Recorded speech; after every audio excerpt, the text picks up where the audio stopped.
Hey BBs, welcome back to the channel. And if you are new here, hey, my name is Keisha with the E, not an I.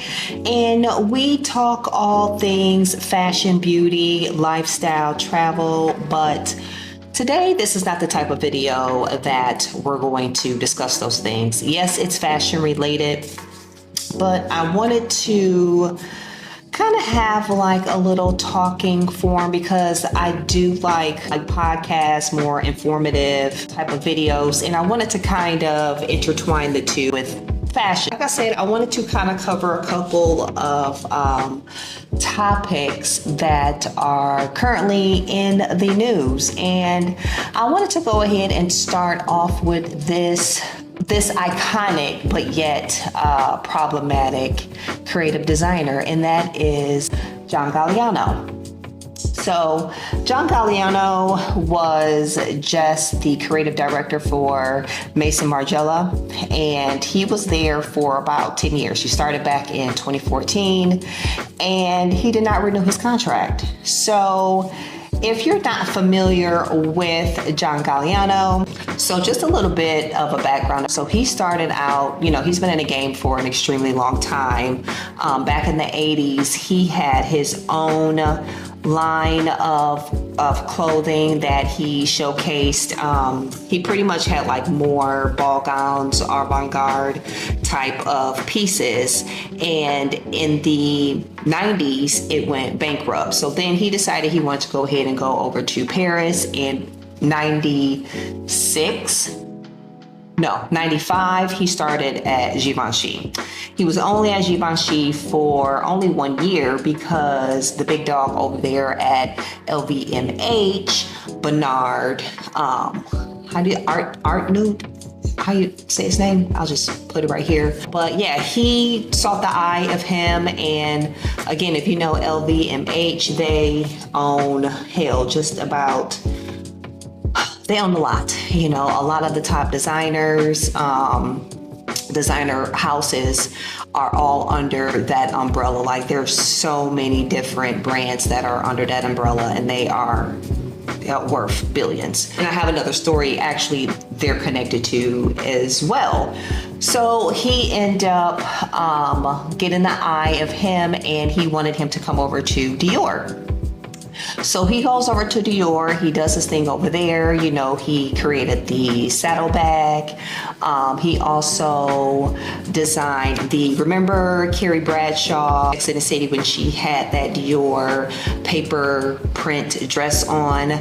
That was him as well. That's the early 2000s. Like, remember Dior was going on in the early 2000s, and he had a lot to do with that. So he was there, he was at Dior for an extremely long time, but his little problematic self, like, I don't know about this. And you can kind of let me know your thoughts, and I do want to continue this in the comments. So in 2011, like, he was in Paris, I guess, with some friends, and he was out at this bar, and he ended up like saying some racist things. He ended up talking down to this Jewish woman and was just saying how he loved, as I quote, and allegedly, and however that works over here, when you're talking about stuff like this.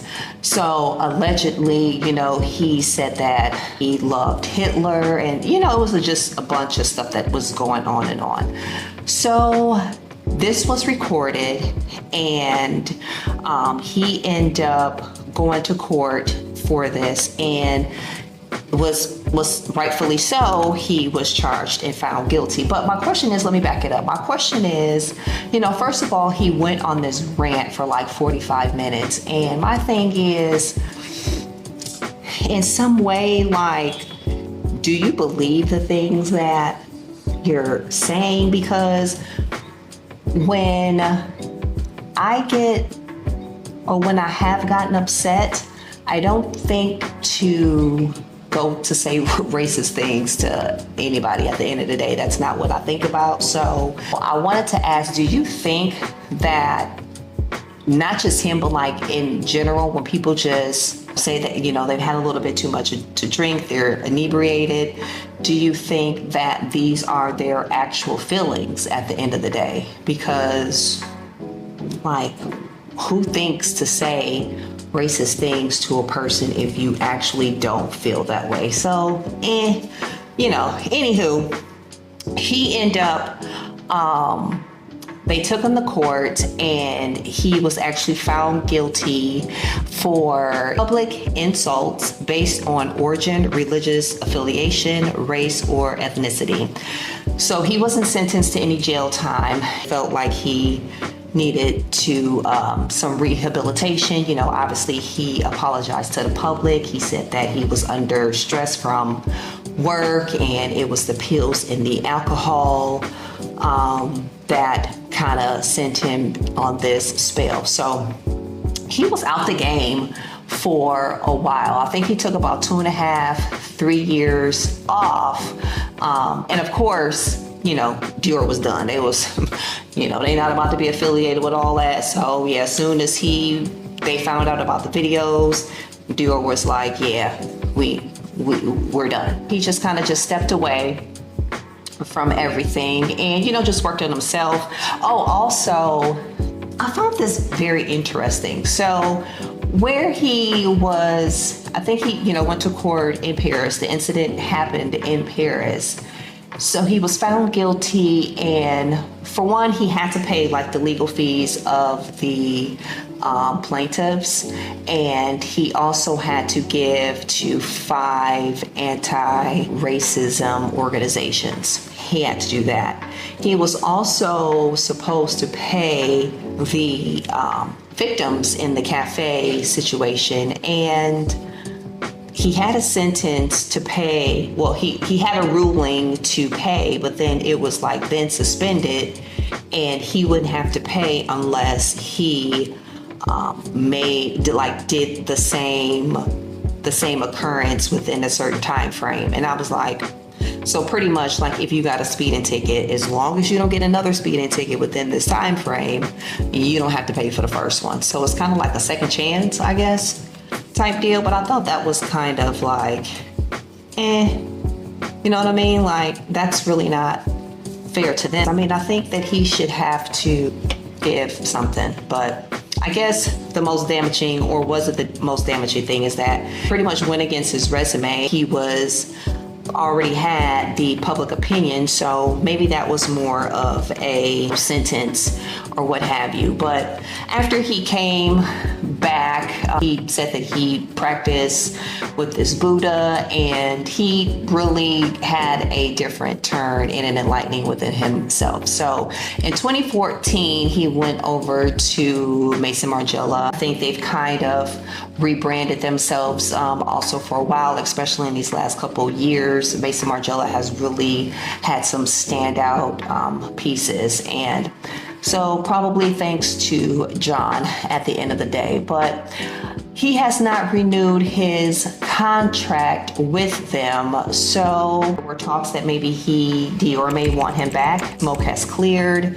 It has been, hell, he stopped with them in 2011, so it's been more than enough time since the last time they fired him, and Dior obviously can use some help. They've kind of fell by the wayside just a little bit, just a tinge. Who knows where John would go to? So also my question is, do you think in fashion, because there have been a lot of problematic things around fashion houses, races, innuendos, and just problematic campaigns and things that creative directors have said. Do you think that we forgive just too easily, brand that we do love and we want to wear, we like their pieces? Are we just thirsty enough that we can't just stand together and not buy these things and support this brand that has come against some person, or just, against some values that we really don't jive with? So I just thought that was kind of interesting with John, for him to be, again, an icon, but just a little problematic too. And I'm still a little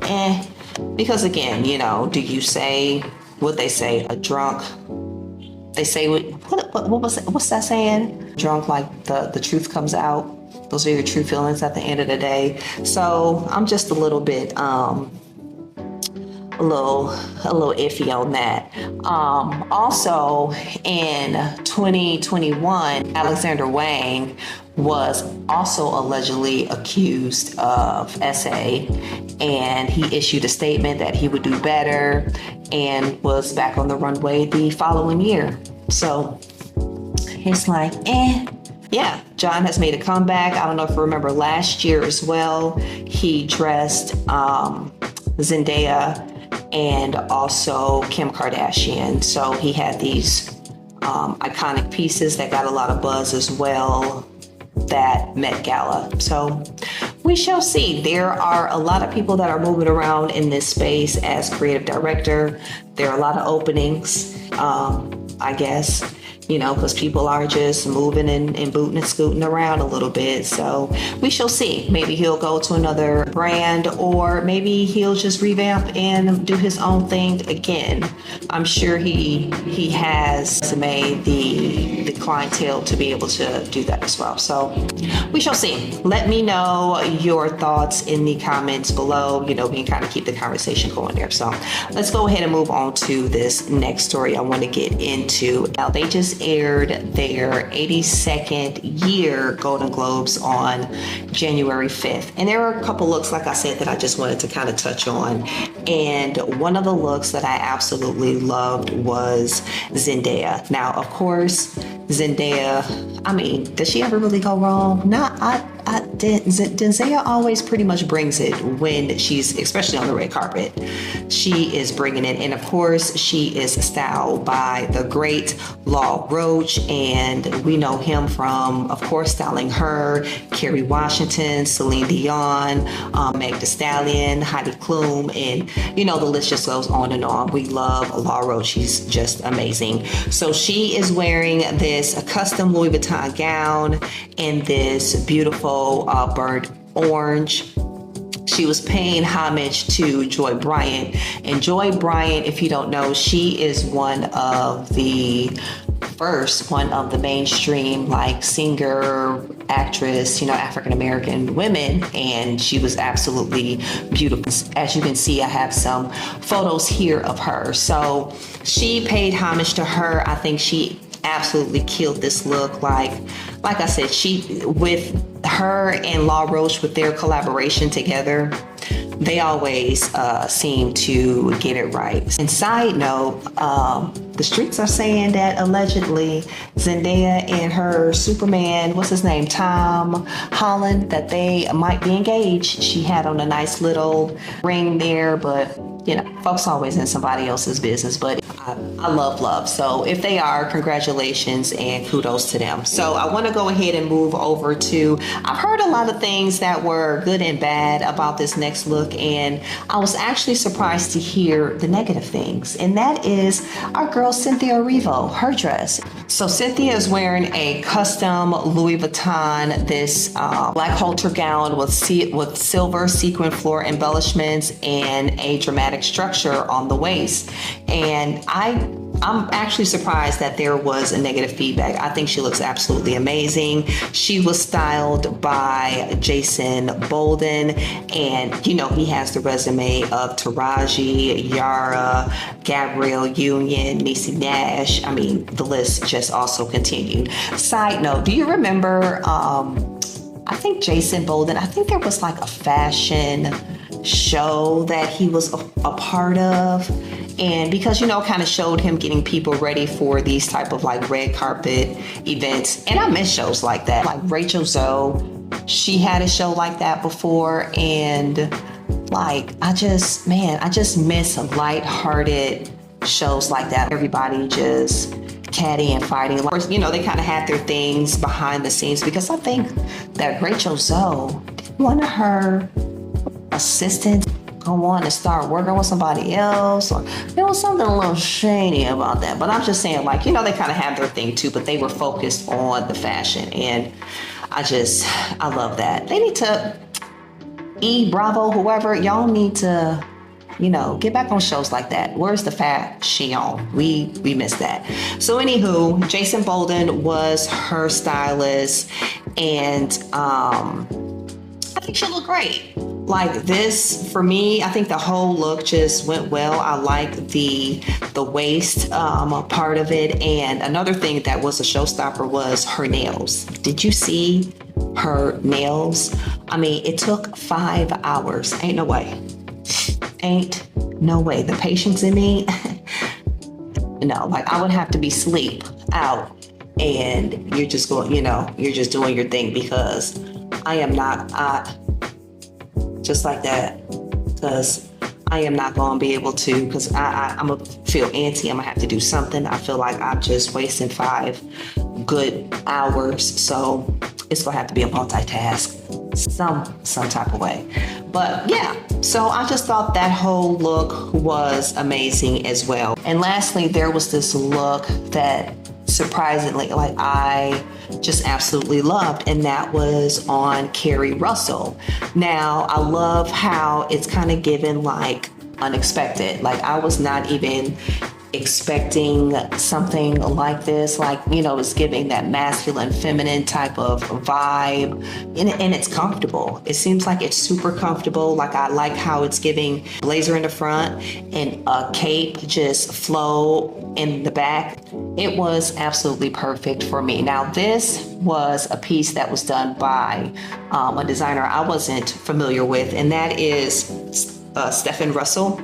I found out is that he does more couture, avant-garde. You're going to find his stuff more on red carpet. Like, you're not going to find any type of ready to wear. So that's kind of just what I found out about that he just really has more art pieces. And this was, I can definitely see this. This actually could be a ready-wear piece. Truly, like I can see this right here, like that blazer front and then the cape in the back, that this is something that can be interpreted into a ready-wear piece. But I just thought that this was really, it was really comfortable. I feel like it would look good on a lot of different type of silhouettes,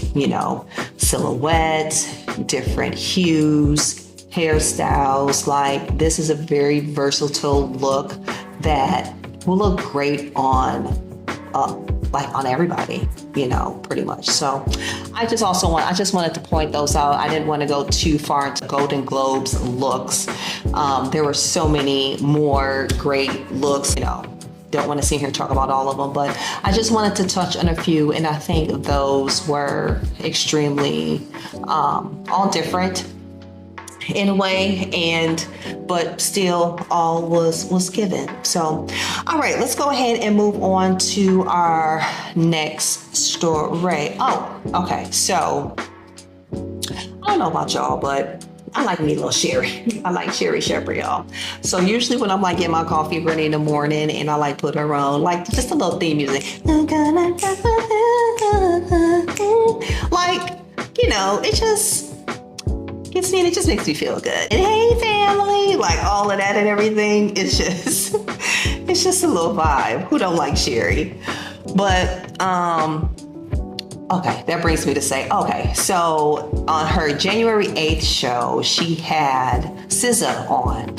And when she came out, I was in love with her outfit. Now, I don't think that this is something that I can pull off with, like, it just fit her perfectly. Like, I loved all of it, and it was just like so much going on with like the polka dots and the stripes and the animal print, like this like sweater on the arms. Like, it was kind of a lot going on to the eye, but it was just like, if you get it, you get it. And I was like, yo, that's hot. She was wearing, her top was a 2000 version of Roberto Cavalli, and I can definitely see that. She had that pair with the Mahu skirt and vintage Pucci heels. And again, like I said, this was just like, when you know your style, you just go with it. That's her knowing her personal style. And I want to go ahead and definitely give her kudos to her stylist, Alejandro I don't want to butcher her last name. La Polsa. Definitely put the name here, but that's her stylist. Want to give her kudos for that. But yeah, it was just like a little bit of mosh pit of goodness. I just love the whole look. Like I was in love. It just all fit with the hair and everything. Just the whole, just the whole look of it all. It was really, really good. So I just wanted to go ahead and highlight that as well. So again, I have links below if you're looking for these items for yourself. If you feel like this is something that you can pull off, my good girl, I'm here to help you out. The links will be below. These are the type of things that I want to kind of point out with this fashion news. I'm not even sure what I'm going to call it. I don't know if it's going to be like fashion news. I don't know if it's going to be just fashion updates or it's news you can use. I don't know. I'm not sure yet. We gonna figure it out. Help me out, besties. Okay. All right. I want to talk about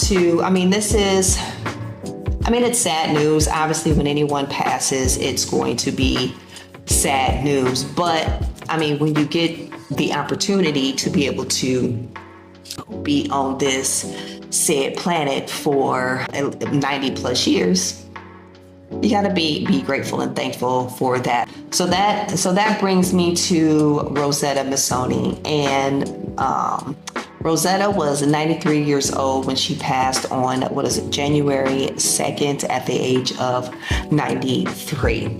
She had so many accomplishments. Her and her husband, they started this business back in the 1950s, I believe.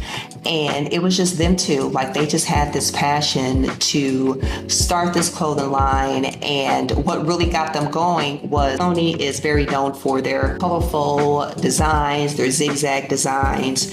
So I think they had their first big order in like Milan, and then it started to pick up traction in the States, I believe. Was it like in the 70s? 70s. I was right.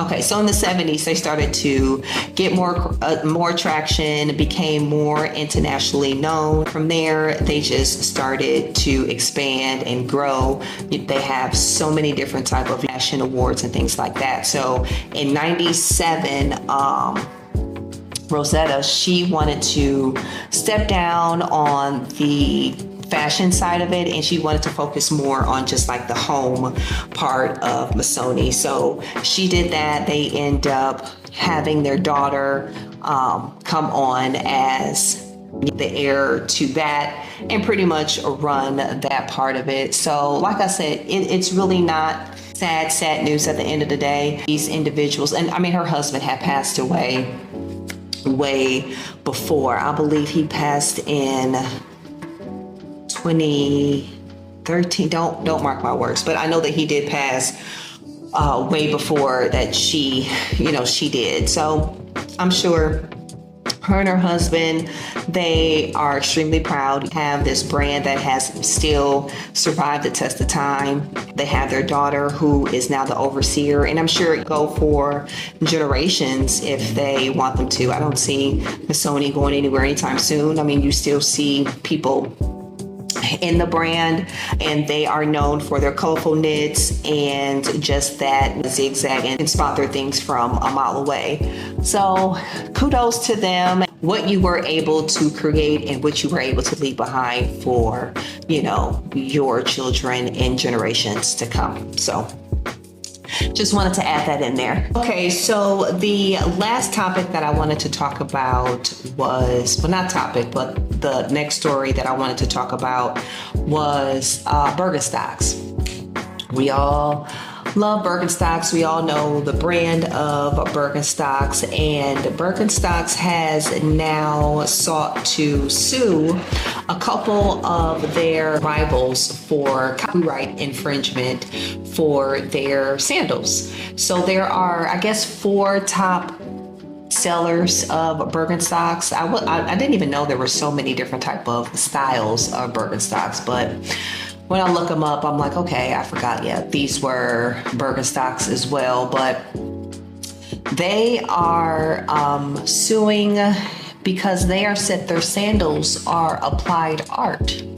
Yeah, Birkenstocks applied art. I don't I don't quite know about that statement, but if you're having a lot of people that are, or different companies that are doing your brand of shoe, then so be it. But I don't know how far they're going to get with that. So Birkenstocks and their legal team argue that the copyright law provides exclusive rights to the creators of the sandal.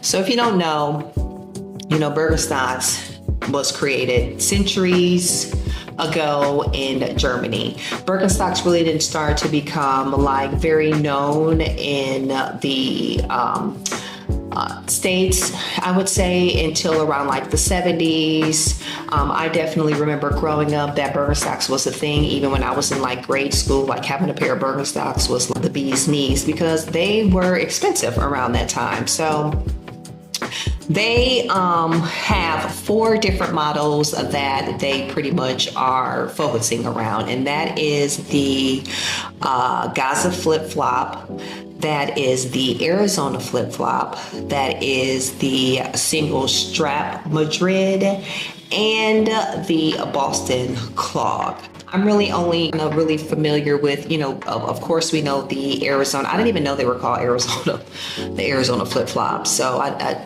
didn't even know that it really had a name. So I learned something new with that. But yeah, these are called the Arizona. Those are the ones that are most familiar. And I'm sure like the cloth ones, that's the 2 pretty much that are mainstream. So like I mentioned earlier about LVMH, how they pretty much damn near like the 1%ers of the world, but they inquired, like their private equity firm partnered with Birkenstock. So yeah, so how you've seen like the Louis Vuitton, how they kind of have like that Birkenstock, and like the others like Dior and things like that. That's with the partnership of Birkenstock. You see? Yeah, news you can use, right? Not really, but yeah, just a little bit of information there. So I'm not even sure why Birkenstock is really wasting their time with suing like their sales even before, them partnering with the LVMH has went up over like 20-something%. So it's like, why are you wasting your time? I mean, people are going to do what they do and still kind of like recreate at the end of the day. And I think Birkenstocks still really hold quality of that. I actually have a pair of not the real Birkenstocks, but Fergenstocks.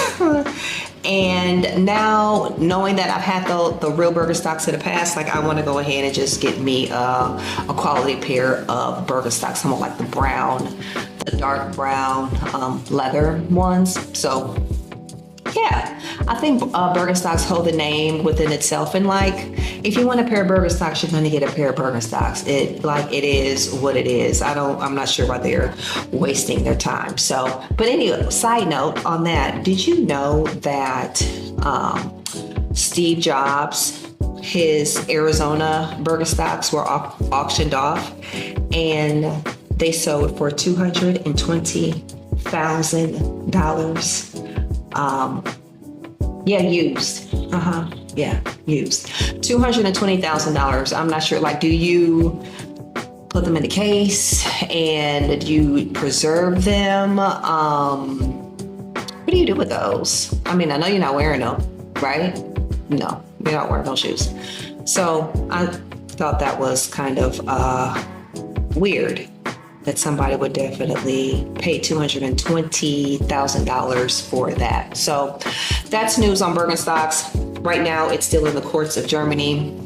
I'm not sure by the time that this airs that it will even still be kind of rectified. I think they've been dragging their feet on this because it is kind of like, okay, like what else y'all want? Like y'all are up 20-something%. Like y'all making money. Like Birkenstocks makes money, all day, every day. Like this, like I said, this brand has been around for centuries. They're fine, they're good.